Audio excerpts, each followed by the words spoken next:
Want to be part of the stories? Join my Patreon, and I'll draw you or two characters of your choice as part of the horror universe I create.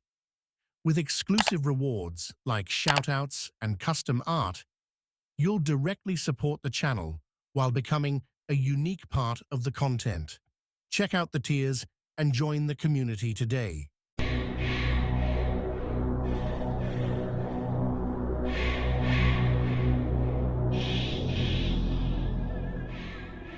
I had a guy both high on meth and acid break into my apartment in college a few years back.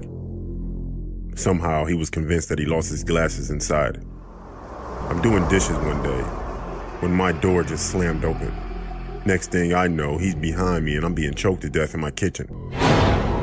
As I was losing consciousness, I grabbed my roommate's bong and I frantically swung over my shoulder right into his face. The bong broke, but did nothing as the guy was choking me even harder. So I swung it again. Afterward, his scalp and part of his cheek were hanging off the side of his face. So I chased the guy out of my house. There was easily 2 feet of snow on the outside. He tries walking back to his house through a cemetery as a shortcut, and he passed out. The police only found him because I called the cops, and they followed the blood and footprints through the snow. There was so much blood and my kitchen was covered. His blood was on my refrigerator counter, floor, and ceiling. It was almost as traumatic to clean it. My roommates were gone for the winter break. Thank God my roommate's girlfriend came over and helped me. Now for that guy.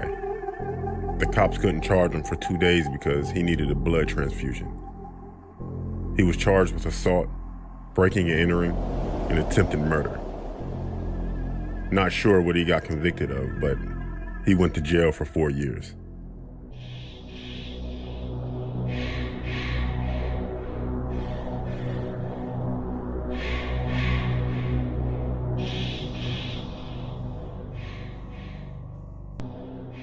When I was younger, my brother and I were staying up late playing video games since we didn't have school the next morning. It was maybe 3 a.m. when we decided to shut it down and get in bed. My room is at the end of the hall, while my brother's was right next to mine. After we shut it off and we put the controllers away, we both hear these heavy, slow footsteps coming from the kitchen. The kitchen was the only room without carpets, so they sounded pretty ominous. We gave each other a look, and I called out for my dad. Well, then the footstep sounds trailed back towards our laundry room, and it stopped. That's also where our basement door is. Well, we knew something wasn't right, so we both started yelling for our mom and our dad, and they come rushing in, all sleepy and confused. And we frantically explain what we heard.